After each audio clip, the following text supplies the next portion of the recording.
The night I realized my boss might die because of me was the same night I discovered that the man I hated most was carrying a pain far heavier than anything I had ever known. Snow slammed against the windows of the tiny mountain cabin, the electricity flickered, and somewhere beyond the walls, the wind screamed like it wanted to tear the entire forest apart. My hands were shaking as I watched Daniel Carter, the cold and terrifying CEO who had made my life miserable for 2 years, collapse beside the fireplace. I had spent months wishing I could walk away from him forever. I never imagined I would be the one fighting to keep him alive.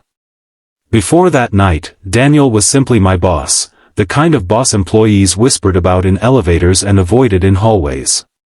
He never smiled, never joined office celebrations, and never seemed impressed by anyone's work.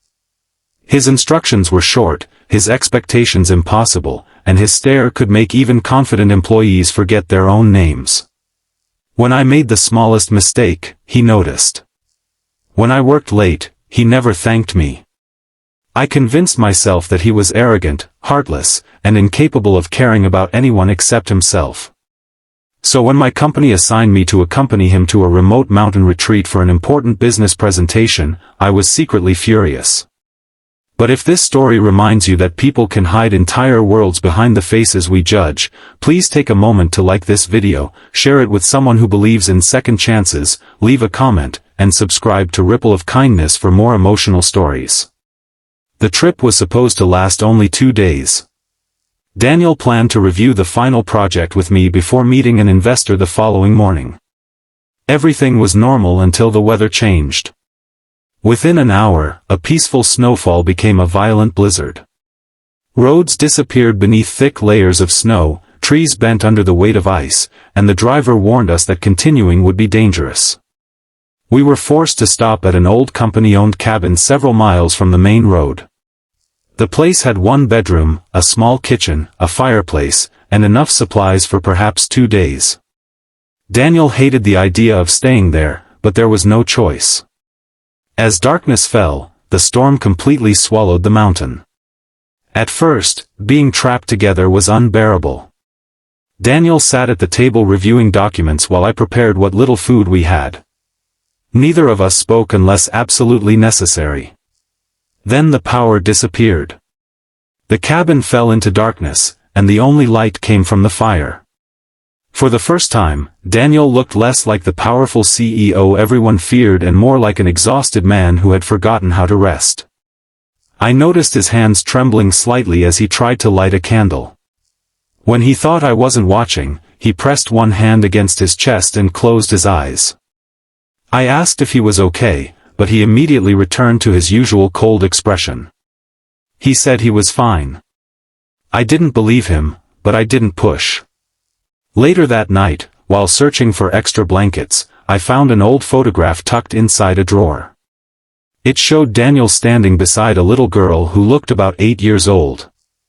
They were laughing together, and the expression on Daniel's face shocked me because I had never seen anything like it. He looked genuinely happy.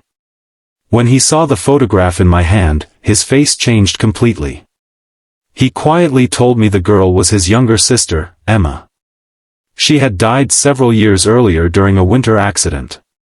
Daniel had been driving that night. The road had frozen, their car had skidded, and although he survived, Emma didn't. He had spent years blaming himself. That was when I finally understood the walls around him. His coldness wasn't cruelty. It was armor.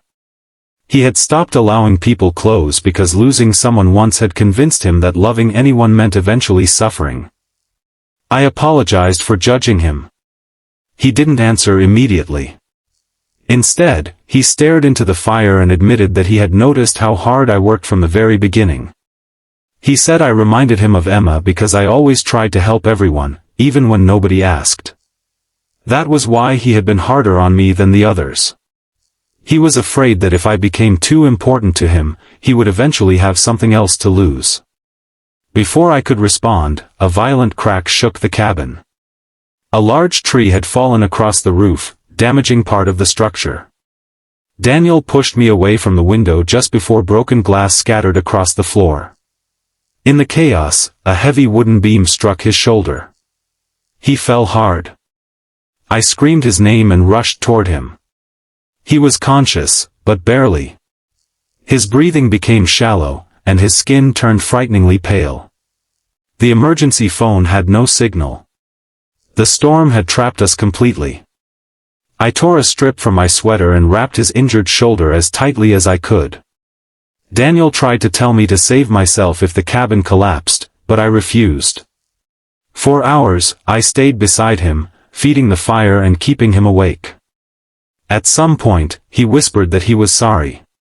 Not for one particular mistake, but for all the times he had made me feel invisible.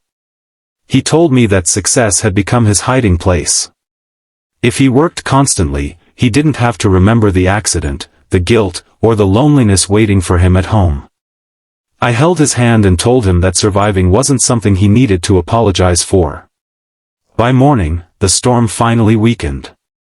Rescue workers reached the cabin several hours later. Daniel was taken to a hospital, and I returned home believing that whatever had happened between us belonged to that strange, impossible night. I was wrong. 2 weeks later, I walked into the office expecting everything to return to normal. Instead, Daniel stood outside my office holding a cup of coffee. He looked nervous, almost uncertain, as if he had forgotten how to speak to someone without giving an order. He thanked me for saving his life. Then he told me he had spent years believing he was incapable of changing. The cabin had taught him something different. He didn't suddenly become a perfect man. He still worked too much, still worried too often, and sometimes slipped back behind his old walls. But he began saying thank you. He began listening. He started visiting Emma's grave instead of avoiding it. And slowly, the man I once hated became the man I trusted most. Months later, Daniel and I stood outside the same mountain cabin. The snow had melted, the trees were green, and sunlight poured through the branches. He looked at me and admitted that the storm had taken away everything he thought he needed to protect himself. His pride, his control, his carefully built distance. In their place, it had left something terrifying and beautiful, hope. I realized then that sometimes the people we hate are not always who they appear to be.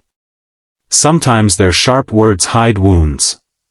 Sometimes their silence is a cry for help. And sometimes life traps two broken people in the darkest place imaginable just long enough for them to finally see each other clearly. If this story touched your heart, please like the video, share it with someone who may need a reminder that people can change, and subscribe to Ripple of Kindness. Your support helps these stories reach people who need a little hope.